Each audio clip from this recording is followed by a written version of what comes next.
नमस्कार दोस्तों, स्वागत है आपका स्टडी फॉर सिविल सर्विसेज में। वीडियो को पूरा देखिए। कोई भी आपका फीडबैक है, कोई सजेशन है, तुरंत वीडियो में कमेंट करके जरूर बताइए। अच्छा लगे तो वीडियो लाइक जरूर कर लीजिए और ऐसे वीडियो लगातार फ्री में पाने के लिए चैनल को तुरंत सब्सक्राइब कर लीजिए और बेल आइकन को जरूर टैप कर लीजिए ताकि आगे भी सारे वीडियो आपको मिलते रहे। यूट्यूब में फॉलो करते हैं तो प्लीज ये वाला फ्री टेलीग्राम चैनल जरूर ज्वाइन कर लीजिएगा। सारे नोटिफिकेशन, सारे अपडेट यहीं पे आते हैं, ध्यान रखिएगा। स्टडी फॉर सिविल सर्विसेज का कोई भी पेड ग्रुप अगर आपको ज्वाइन करना है तो सिर्फ 85648805309606089752386455 यही नंबर है हमारे, सिर्फ जहां पे कॉल या व्हाट्सएप कर सकते हैं। इंस्टाग्राम पे हमारा पेज जरूर फॉलो कर लीजिएगा, study for civil dot services है। ट्विटर पे हमको जरूर फॉलो कर लीजिएगा, @study for civils है। सारे क्वेश्चन अटेम्प्ट करिए और स्कोर अपना तुरंत कमेंट करके बताइए। नमस्कार दोस्तों, स्वागत है आपका स्टडी फॉर सिविल सर्विसेज में। यूपीपीएससी प्रीलिम्स एग्जामिनेशन के लिए जो हम लगातार पेड क्विजेस को देख रहे हैं, कंप्लीट करेंगे उसको नेक्स्ट वीडियो यहाँ पे। पिछले वीडियोस नीचे प्लेलिस्ट में होंगे, अगर आप चैनल पे हमारे नए हैं, अब तक नहीं देखा है आपने तो प्लीज उसको वहां से जाके देख लीजिए और चैनल को सब्सक्राइब नहीं किया है तो प्लीज कर लीजिएगा। ठीक, हम स्टार्ट करेंगे आज के फर्स्ट क्वेश्चन के साथ। कहा जा रहा है कि निम्नलिखित में से कौन प्राथमिक प्रदूषक हैं। ठीक, तो देखिए बेसिकली यहाँ पे जो सब्सटेंसेस हमारे पास ऑप्शंस में दिए हुए हैं तो ये इंडिकेट कर रहे हैं एयर पॉल्यूटेंट्स को। ठीक है, जो हमारे वायु प्रदूषक होते हैं। तो देखिए जैसे हम एयर पोल्यूशन की बात करें तो मेजरली दो उसमें कैटेगरीज में इसको डिवाइड करते हैं, ये प्राथमिक और द्वितीयक, यानी कि जो सेकेंडरी पॉल्यूटेंट्स हैं और प्राइमरी पॉल्यूटेंट्स। तो प्राथमिक में क्या होता है कि ऐसे मान लीजिए पॉल्यूटेंट्स जो किसी सोर्स से डायरेक्ट एमिट होकर के एयर पोल्यूशन की घटना जो है वो कर रहे हैं। ठीक, यानी कि मान लीजिए जैसे कि आपने आग को किसी मान लीजिए फॉसिल आपके पास कुछ पड़े उसको जला दिया तो क्या हुआ, कार्बन डाइऑक्साइड जैसे मान लीजिए उसमें जा रही है आपके एटमॉस्फेयर में। ठीक, कार्बन मोनोऑक्साइड हो गया, फिर इसके अलावा जैसे पार्टिकुलेट मैटर्स होते हैं, नाइट्रोजन ऑक्साइड, सल्फर ऑक्साइड, ये सब हमारे प्राइमरी पोल्यूटेंट्स के एग्जांपल होते हैं। और वहीं सेकेंडरी की बात करें तो सेकेंडरी क्या होता है कि प्राइमरी पोल्यूटेंट्स की हेल्प के साथ किसी तीसरे सब्सटेंस के साथ जो रिएक्शन करके जो चीजें बनती हैं पोल्यूटेंट्स, उसको सेकेंडरी पोल्यूटेंट्स हम कहते हैं। तो इसमें क्या होता है, जैसे ये ओजोन है ना, ये हमारा हो जाएगा, सल्फर ट्राईऑक्साइड हो जाएगा। इसके अलावा जैसे हेज की घटना होती है एरोसॉल्स वगैरह की वजह से, तो ये सब हमारे सेकेंडरी में आते हैं। तो यहाँ पे अगर हम प्राथमिक की बात करेंगे तो सिर्फ ऑप्शन 1 सल्फर डाइऑक्साइड और कार्बन डाइऑक्साइड यानी कि 3, तो सी को चुन लेते हैं यहां से।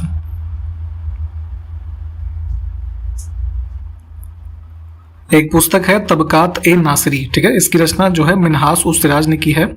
तो ये किस भाषा में लिखी गई ये बताना है। ठीक, तो ये तबकात ए नासिरी बेसिकली इसमें जो है देखेंगे तो इसकी रचना जो है लगभग 1260 एडी के आसपास हुई है और इसमें जो उस टाइम का इस्लामिक वर्ड था उसके बारे में जो है मेजर इन्फॉर्मेशन मिलती हैं, उससे संबंधित एक बुक है लगभग 23 वॉल्यूम्स की। तो ये लिखी गई थी फारसी यानी कि पर्शियन भाषा में। ठीक, निम्नलिखित को क्रमानुसार जो है व्यवस्थित करना है, यानी क्रोनोलॉजी में लगाना है। तो ये कुछ प्रोजेक्ट्स हैं हमारे इन एनिमल्स के कंजर्वेशन से संबंधित। भारत में ये अलग अलग समय पे इसको शुरू किया गया। तो प्रोजेक्ट टाइगर हमारा स्टार्ट हुआ था 1973 में। प्रोजेक्ट एलिफेंट जो है ये शुरू हुआ है 1992 में। इसके अलावा हिम तेंदुआ परियोजना यानी कि जो स्नो लेपर्ड प्रोजेक्ट है इसको शुरू किया गया था वर्ष 2009 में। और ये जो राइनो यानी कि गैंडा परियोजना है इसको 2005 में शुरू किया गया था। ठीक, तो इस प्रकार से हमारा ऑप्शन इसमें करेक्ट हो जाएगा 1, 2, 4 एंड 3। ठीक है, निम्नलिखित में से कौन कांग्रेस के उदारवादी नेताओं में शामिल नहीं था। ठीक, तो देखिए दो पार्ट में डिवाइडेड हो गई थी कांग्रेस 1907 के सूरत जो सेशन हुआ था उसमें। ठीक, तो मॉडरेट और एक्सट्रीमिस्ट दो ग्रुप हो गए थे। तो यहाँ पे अब मॉडरेट्स में इसमें दिनशा वाचा, मदन मोहन मालवीय, फिरोज शाह मेहता ये सब थे। अश्विनी कुमार दत्त जो है ये बेसिकली जो है बंगाल के पार्टीशन के बाद इन्होंने एक वो बनाया था समिति कह लीजिए, उसका नाम था स्वदेश बांधव समिति। ठीक, तो इसमें इंडिजिनस प्रोडक्ट्स के कंजम्पशन वगैरह के लिए और फॉरेन गुड्स को बाइकआउट करने के लिए कार्य कर रहे थे। बाद में सूरत स्प्लिट ये होता है तो इन्होंने दोनों ग्रुप को मिलाने का भी प्रयास किया, परंतु उन्हीं सब चीज़ों में जो ये इनकी एक्टिविटी के कारण ये सब जो इनका समिति चल रही थी तो उस टाइम पे फिर जो बंगाल के रीजन की गवर्नमेंट थी उन्होंने इनको जो है लखनऊ जेल में बंद कर दिया था काफी टाइम तक। तो यहाँ पे फिर ये उस टाइम तक जेल वगैरह में ही रहते, तो इस वजह से यहाँ पे इनको इसमें किसी ग्रुप से जो है एसोसिएट नहीं कर सकते यहाँ पे। ठीक, तो सी ऑप्शन हमारा जो है ये करेक्ट है। निम्नलिखित इमारतों में से कौन सी उनके शासक से सही सुमेलित नहीं है। ठीक, तो देखिए ये गोल गुंबद लिखा है, इसको गुंबज भी पढ़ा जाता है। ठीक, तो ये मोहम्मद आदिल शाह संबंधित है जो बीजापुर में स्थित है। मोती मस्जिद दिल्ली में औरंगजेब से संबंधित है। और बुलंद दरवाजा अकबर से। दीन पनाह जो है कंस्ट्रक्शन इसका शाहजहां, ये गलत दिया हुआ है। किसने बनवाया था इसको जरा बताइए तो। यहाँ पे फिर से क्रोनोलॉजी हमको लगानी है। तो देखिए खेड़ा सत्याग्रह कब शुरू हुआ आपका जो है 1918 में, ठीक। चंपारण सत्याग्रह उससे पहले 1917 में हो गया। असहयोग आंदोलन जो है ये हमारा शुरू हुआ 1920 में, और उससे पहले रॉलेट एक्ट के विरोध में जो गांधी जी के द्वारा सत्याग्रह सभा का गठन किया जा चुका था वर्ष 1919 में ही, ठीक। तो यहाँ पे हमारा कोड कौन सा सही आएगा? पहले आएगा जो है चंपारण सत्याग्रह यानी कि 2, फिर 1, फिर 4 और 3, है ना, ऑप्शन ए।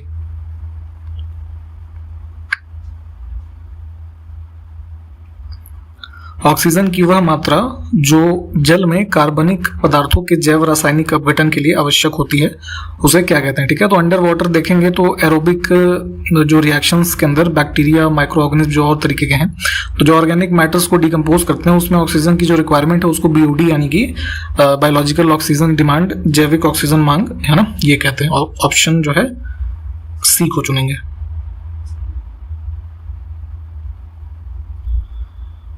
भारतीय संविधान के संदर्भ में कौन सही सुमेलित था? ठीक है, तो देखिए हमारे कुछ भाग लिखे हैं और उसमें क्या विषय जो है उसका सब्जेक्ट है वो लिखा है। तो भाग 4 में हमारा फंडामेंटल ड्यूटी नहीं है, मूल कर्तव्य नहीं है, ये डीपीएसपी वाला पार्ट है यानी कि नीति निर्देशक तत्व वाला, तो ये तो गलत है, ठीक। मूल कर्तव्य कहाँ दिया है? 4A में। उसके अलावा भाग 15 में निर्वाचन यानी कि इलेक्शन से संबंधित प्रावधान है, आर्टिकल 324 से 329A तक, ठीक है, तो दूसरा ठीक है। भाग 18 में जो है हमारा क्या दिया हुआ? इमरजेंसी प्रोविजंस 352 से लेके 360 तक, है ना, तो ये भी ठीक है। और इसके अलावा भाग 20 में राजभाषा लिखा है, तो ये गलत है। ऑफिशियल लैंग्वेज वाला हमारा जो पार्ट है वो 17 है, जिसमें आर्टिकल 343 से लेके 351 तक है ना। अगर हम बात करें भाग 20 की, तो 20 में हमारा जो अमेंडमेंट टू कॉन्स्टिट्यूशन वाला आर्टिकल है, सिर्फ एक ही आर्टिकल है इसमें, आर्टिकल 368, तो यहाँ पे सिर्फ 2 और 3 जो है ये सुमेलित है।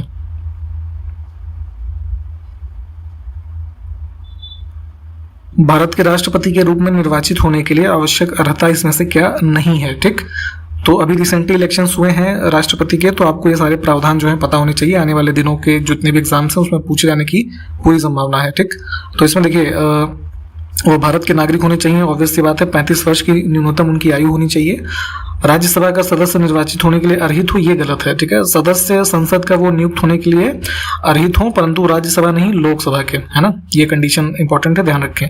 कोई भी ऑफिस ऑफ प्रॉफिट जो है उसको होल्ड ना करते हो, उनके प्रस्तावकों की संख्या मिनिमम 50 होनी चाहिए। तो ये सारी जो कंडीशंस हैं ये सब होती हैं निर्वाचित होने के लिए राष्ट्रपति के लिए। तो इसमें सी वाला ऑप्शन जो है ये गलत है। भारतीय संविधान का अनुच्छेद 123 जो है निम्न में से किस विषय से संबंधित है? ठीक है, तो भाग 5 जो हमारा यूनियन वाला है उसका आर्टिकल 123 ये बताता है कि जब संसद के दोनों सदनों का जो है अवकाश चल रहा हो तो ऐसी स्थिति में राष्ट्रपति जो है अध्यादेश यानी कि ऑर्डिनेंस जो है इशू कर सकते हैं, जो कि एक लॉ का पूरा काम करता है, आपको पता ही होगा। ठीक, तो बी ऑप्शन करेक्ट है। ऐसी ही शक्ति स्टेट के गवर्नर के पास होती है अनुच्छेद 213 के अंतर्गत, इसको भी ध्यान रखिए। उपराष्ट्रपति यानी कि वाइस प्रेसिडेंट के इलेक्शन में निर्वाचन में जो निर्वाचक गण यानी कि जो इलेक्टोरल कॉलेज होता है उसमें कौन कौन शामिल होते हैं? ठीक, तो उपराष्ट्रपति के इलेक्शन में जो है संसद के दोनों हाउसेस यानी कि लोकसभा, राज्यसभा, इसके जितने भी सदस्य हैं चाहे वो नॉमिनेटेड हो चाहे इलेक्टेड हो, ठीक, सारे के सारे लोग भाग लेते हैं। परंतु राष्ट्रपति में ये चीज अलग है, वहां पे नॉमिनेटेड वाले जो मेंबर हैं वो भाग नहीं लेते। उसके अलावा जो स्टेट असेंबलीज के इलेक्टेड मेंबर्स यानी कि एमएलएज होते हैं वो सब भाग लेते हैं, तो वो प्रावधान अलग हैं। तो वहां पे ये डिस्टिंक्शन ध्यान देंगे कि नॉमिनेटेड मेंबर्स राष्ट्रपति में वोट नहीं देते परंतु उपराष्ट्रपति में देते हैं। तो कौन सा ऑप्शन सही हो गया हमारा? डी वाला।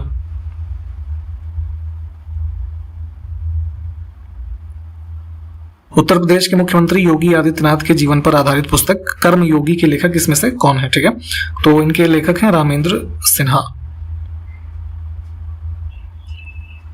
लोक उपक्रम समिति का गठन किसके सुझाव पर किया गया था? यानी कि हमारी पार्लियामेंट की एक स्टैंडिंग कमेटी है, पब्लिक अंडरटेकिंग कमेटी।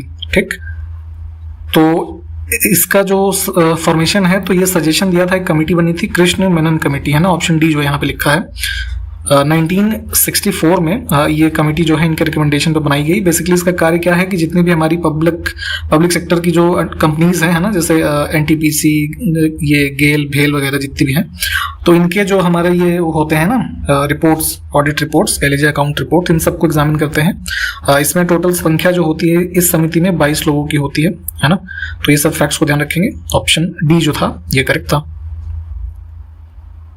निम्नलिखित कथनों पर विचार करके जो सही कथन है उसको चुनना है। तो राष्ट्रीय ध्वज यानी कि जो हमारा नेशनल फ्लैग है उसको 22 जुलाई 1947 को अपनाया गया था, तो बिल्कुल ठीक है। कॉन्स्टिट्यूएंट असेंबली के द्वारा यहाँ पे जो हमारे नेशनल सिंबल्स हैं, सॉन्ग्स हैं, इन सबको कब अडॉप्ट किया गया, ये डेट इंपॉर्टेंट है, अक्सर पूछी जाती है। तो पहला स्टेटमेंट ठीक है। दूसरा है कि 24 जनवरी 1950 को राष्ट्रीय गान यानी कि जो हमारा नेशनल एंथम जनगण मन है और राष्ट्रीय गीत यानी कि जो वंदे मातरम है इसको अपनाया गया। तो दोनों ये वाला भी ठीक है। यहाँ से सी ऑप्शन को चूज कर लेते हैं। निम्नलिखित में से कौन सा स्थल मंडल को परिभाषित करता है, यानी कि लिथोस्फीयर की बात हो रही है। तो जैसे अर्थ के बारे में आप पढ़ते हैं, ऐसे एक तिकोना काट के निकाल लीजिए। तो देखिए अर्थ की जो हमारी लेयर्स होती हैं, सबसे ऊपर क्रस्ट है, फिर क्या होता है मैंटल होता है, फिर कोर होता है, ठीक। तो क्रस्ट और जो मैंटल में भी हमारा दो भाग है। एक अपर मैंटल वाला भाग जो है, जो कि मोस्टली सॉलिड वाला पार्ट है, तो ये जो सॉलिड मैंटल का पार्ट है और अपर क्रस्ट है, इसको मिला करके लिथोस्फीयर यानी कि स्थल मंडल जो है ये कहा जाता है। तो ये डी ऑप्शन करेक्ट है। अगला है कि टिलाइट क्या होता है, ये पूछा जा रहा है यहाँ पे। तो देखिए टिलाइट बेसिकली जो हमारे ग्लेशियर्स होते हैं यानी कि जो हिमानी पर्वत हैं, तो ऐसी अवसादी चट्टानें जो हिमानी निक्षेपण से बनती हैं, ठीक है। तो ग्लेशियल फ्लो के दौरान जो सेडिमेंट्स उसमें होते हैं, तो उससे जो प्रकार की हमारी ऐसी सेडिमेंट्री रॉक्स एक तरीके से होती हैं, ये इसका फॉर्मेशन टिलाइट कहलाता है, ठीक।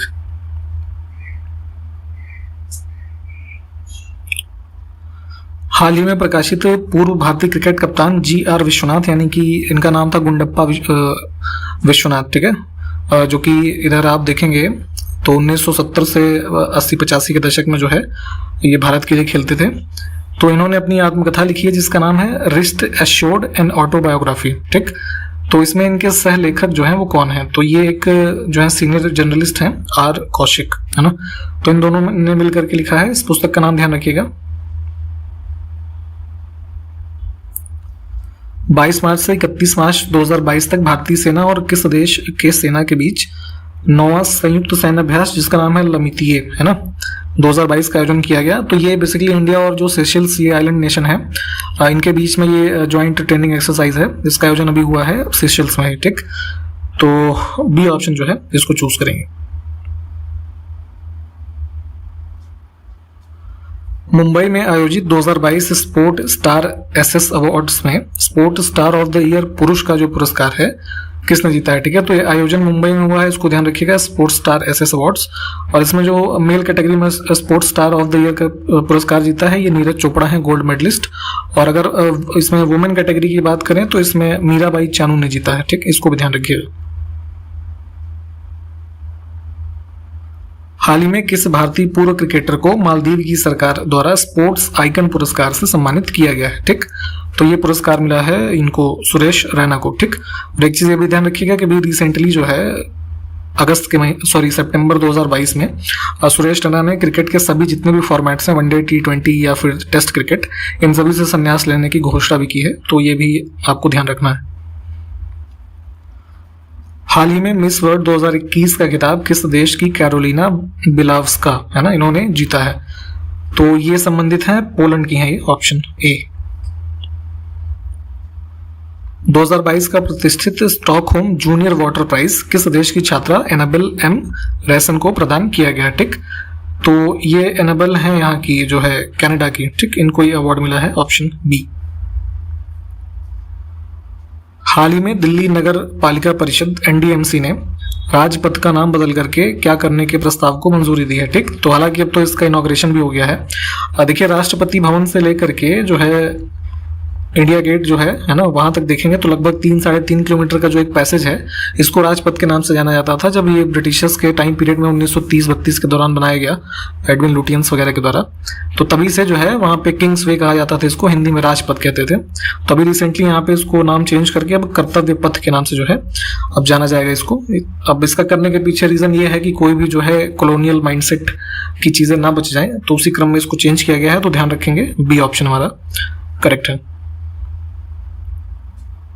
29 अगस्त 2022 को पहला होम्योपैथी अंतर्राष्ट्रीय स्वास्थ्य शिखर सम्मेलन कहाँ आयोजित किया गया, ठीक है। तो पहला समिट है तो इस वजह से भी इंपॉर्टेंट है। देखिए जो चीजें पहली वाली होती है ना, ये इस तरीके के एग्जाम में फैक्चुअल चीज के रूप में पूछ लिया जाता है, तो उसको जरूर ध्यान से पढ़ा करिए। तो ये होम्योपैथी वाला जो शिखर सम्मेलन हुआ है ये हुआ दुबई में। गुजरात में आयोजित होने वाले 36वें राष्ट्रीय खेल का शुभंकर यानी कि जो मैस्कॉट होता है वो क्या है? तो अभी ये जो नेशनल गेम्स है 36 ये आयोजित होने वाले हैं गुजरात में, आपका जो है 29 सितंबर से लगभग 12 अक्टूबर तक है, ठीक। तो ये इसके लिए अभी रिसेंटली जो हमारे होम मिनिस्टर हैं अमित शाह, इन्होंने इसका जो ये शुभंकर है इसको लॉन्च किया है, जिसका नाम है सवज, है ना। ये बेसिकली एक शेर का छोटा बच्चा है, उसको यहाँ गुजराती भाषा में ये सवज कहा जाता है, तो वही नाम यहाँ पे जो है इसको दिया गया है। तो ध्यान रखेंगे ऑप्शन ए करेक्ट है। सांस के माध्यम से कोरोना की निडल फ्री वैक्सीन जिसका नाम है AD5N-CoV, है ना, इसको इमरजेंसी अप्रूवल देने वाला रिसेंटली कौन सा देश जो है पहला देश बन गया है? तो इसको अप्रूव किया गया है चाइना में, ठीक। ये जैसे अभी आपने वैक्सीन अगर लगवाई होगी तो निडल फ्री एक तरीके से जो है एक सांस के माध्यम से, है ना, ब्रीदिंग मीडियम से लेने वाली वैक्सीन डेवलप की गई है। किस राज्य की पूर्व स्वास्थ्य मंत्री के शैलजा को निपाह वायरस और कोविड-19 के फैलने में मतलब उसके योगदान के लिए 64वें मैग्सेसे पुरस्कार के लिए चुना गया था, तो जिसे इन्होंने लेने से मना कर दिया गया है, मना किया है अभी रिसेंटली। तो बेसिकली हुआ क्या था कि ये के शैलजा जो है केरल की पूर्व जो है ये हेल्थ मिनिस्टर रही थी। 2018 में जब निपा वायरस फैला था, उसके बाद कोविड-19, तो इस सबको टैकल करने में इन्होंने काफ़ी अच्छा रोल प्ले किया। तो रिसेंटली जो ये रामन मैग्सेसे अवार्ड होता है तो इसके लिए इनको नॉमिनेट किया गया था। तो बेसिकली क्या है कि के शैलजा क्या है कि केरल में CPI की गवर्नमेंट है, ठीक है। तो इन्होंने अपने पार्टी में जो है इस चीज़ को डिस्कस किया। तो अब उनका कहना ये है कि जो ये अवार्ड दिया जाता है एक तरीके से NGO के द्वारा दिया जा रहा है, जो कि किसी राजनेता को आज तक मिला नहीं है, और वैसे भी जो है ये कम्युनिस्ट विचारधारा को ये लोग सपोर्ट नहीं करते अवार्ड वाले, है ना, जो समूह है। तो इस वजह से जो है इन्होंने मना कर दिया था इसको, ठीक। तो ये सब घटना थी, तो फिलहाल C ऑप्शन हमारा जो है ये करेक्ट था। केरल के अलपुझा जिले में पुनमदा झील में आयोजित 68वीं नेहरू ट्रॉफी बोट रेस किस टीम ने जीता है? तो यहाँ पे आपने देखा होगा कि बोट रेसिंग वगैरह काफ़ी है, इसके टूर्नामेंट्स होते हैं। तो नेहरू ट्रॉफी जो होती है बोट रेस वाली, अभी जो 68th में जीत हासिल की है, ये ऑप्शन जो B है ना, ये करेक्ट हो जाएगा हमारा। सितंबर 2022 में राजनाथ सिंह ने किस देश की यात्रा की जो भारत के किसी रक्षा मंत्री की पहली यात्रा थी, ठीक। तो यहाँ पे जो है ये मंगोलिया और भारत के बीच में जो है द्विपक्षीय समझौतों और इन सब के क्रम में इनकी यात्रा हुई है। तो यहाँ पे ये जो है किसी डिफेंस मिनिस्टर की फर्स्ट विजिट हुई है, तो ध्यान रखेंगे ऑप्शन ए करेक्ट है। कौन सा राज्य डिजिटल इंडिया मिशन के तहत केंद्र सरकार द्वारा प्रबंधित अभियोजन पोर्टल यानी कि जो प्रोसिक्यूशन पोर्टल है उसके माध्यम से मामलों के निपटान और प्रविष्टि की संख्या में सबसे शीर्ष स्थान पे है, ठीक। तो यहाँ पे प्रोसिक्यूशन पोर्टल के बारे में थोड़ा पढ़िएगा। इसके अंतर्गत केसेस के डिस्पोजल और एंट्री ऑफ केसेस में पहले स्थान पे उत्तर प्रदेश है।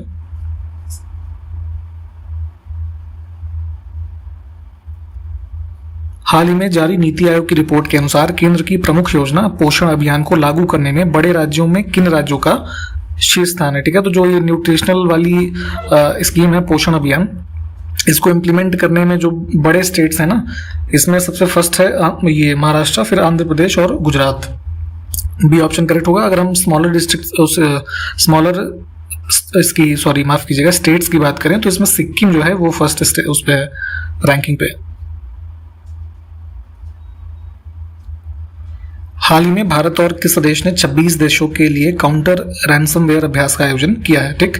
तो इसमें भारत की तरफ से जो है नेशनल सिक्योरिटी काउंसिल सेक्रेटेरिएट और UK गवर्नमेंट जो है इन्होंने मिलकर के रैंसमवेयर के अगेंस्ट जो है एक वर्चुअल साइबर एक्सरसाइज कंडक्ट की है। इसमें 26 और देशों को जो है सम्मिलित करते हुए, ठीक। तो D ऑप्शन करेक्ट है। रैंसमवेयर क्या होता है, जरा इसकी एक एप्रोप्रिएट डेफिनेशन कमेंट करके बताइए। तो द एयर वी शेयर, है ना, ये थीम है। इसके साथ जो हमारा ये होता है ना इंटरनेशनल क्लीन एयर डे, तो अभी 2022 में कब आयोजित हुआ है? तो ये 7 सितंबर को। 6 फरवरी 2022 भारत ने अहमदाबाद में किस टीम के खिलाफ अपना 1000वां एक दिवसीय मैच खेला था, ठीक है। तो इसमें एक फैक्ट ये भी ध्यान रखना है कि विश्व में 1000 वनडे मैच खेलने वाली जो पहली टीम बनी है वो इंडिया की टीम बनी है, ये भी इंपॉर्टेंट है।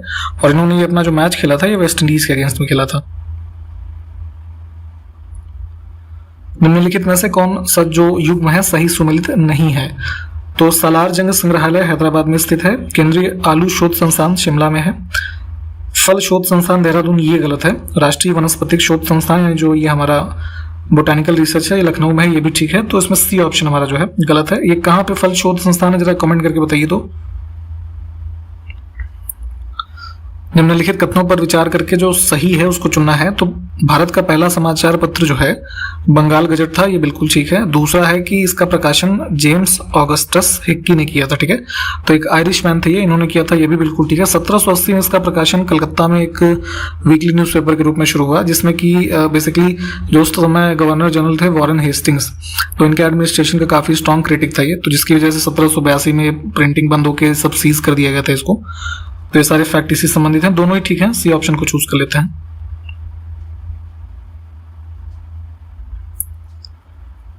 अठारह के प्रेस अधिनियम के संदर्भ में निम्नलिखित कथनों पर विचार करके इसमें भी सही को चुनना है।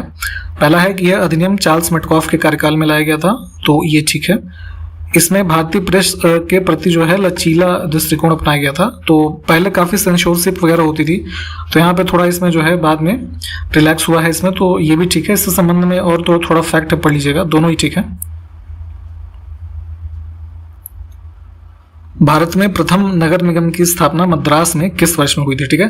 तो जो आज के आप नगर निगम का कॉन्सेप्ट देखते हैं शहरों में, जो बड़े शहर हैं, तो सबसे पहले यहाँ पे देखेंगे प्री इंडिपेंडेंस जो है मद्रास, यानी जिसको अब आप चेन्नई म्यूनिसिपल कॉर्पोरेशन के नाम से जानते हैं, इसको स्थापित किया गया था 1688 में। ब्लू एनर्जी मोटर्स ने किस शहर में भारत का पहला तरल प्राकृतिक गैस यानी कि जो ये हमारा LNG होता है, लिक्विफाइड नेचुरल गैस, इससे चलने वाले ग्रीन ट्रक के मैन्युफैक्चरिंग प्लांट को शुरू किया, ठीक है। तो ये प्लांट लगाया गया है महाराष्ट्र में, पुणे में।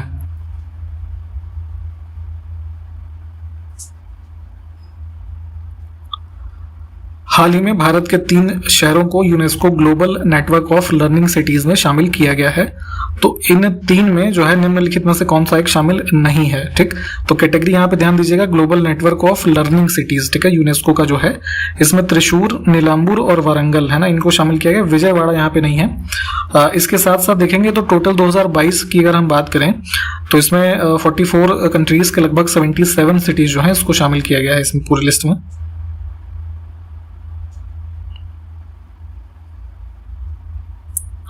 हाल ही में किस देश के केंटा निशिमोटो और अकाने यामागुची, इन्होंने जापान ओपन 2022 के पुरुष और महिला एकल का खिताब जो है इसको जीत लिया है, ठीक।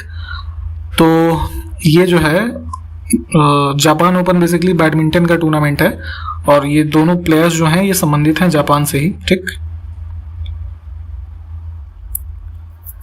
सितंबर 2022 में केंद्र सरकार ने किसकी कीमतों को नियंत्रित करने के लिए कृत पारिख समिति का गठन किया है, ठीक। तो मिनिस्ट्री ऑफ पेट्रोलियम और नेचुरल गैसेस जो है उन्होंने ये कमेटी गठित की है कृत पारिख की अध्यक्षता में, जो कि प्लानिंग कमीशन के पूर्व के एक मेंबर रह चुके हैं। इसमें जो है ये गैसेस के जो हमारे नेचुरल गैसेस वगैरह के जो दाम काफ़ी ज़्यादा बढ़ रहे हैं, तो इन सबको कंट्रोल करने के लिए जो सजेशंस देंगे ये, उसके लिए गठित किया गया है।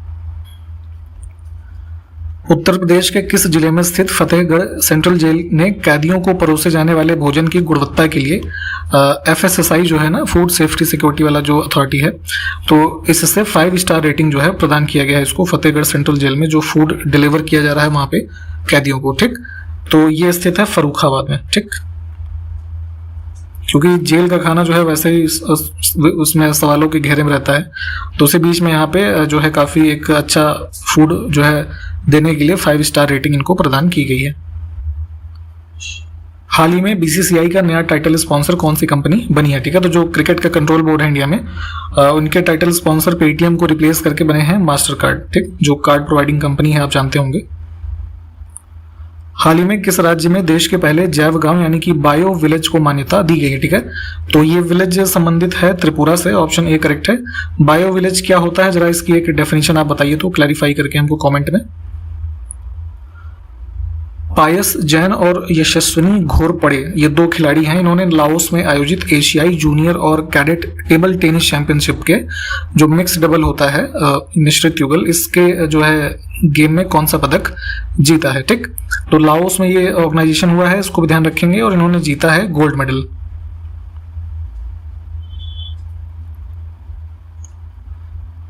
8 सितंबर 2022 को भारत और जापान के बीच 2+2 जो ये मिनिस्ट्रियल लेवल मीटिंग्स होती हैं, जिसमें डिफेंस मिनिस्टर और ये एक्सटर्नल अफेयर्स मिनिस्टर शामिल होते हैं, तो इसकी वार्ता आयोजित की गई है। तो इसकी पहली वार्ता किस वर्ष आयोजित की गई थी? ठीक है, तो दोनों देशों के बीच में जो है बायलैटरल सिक्योरिटी और डिफेंस कोऑपरेशन के क्षेत्र में जो है एक दूसरे को हेल्प करने और उसको और सिक्योर करने की दिशा में इस 2+2 डायलॉग को शुरू किया गया था वर्ष 2019 में। ठीक है, तो यहाँ पे पहला मीटिंग इसी वर्ष में हुआ है 30 नवंबर।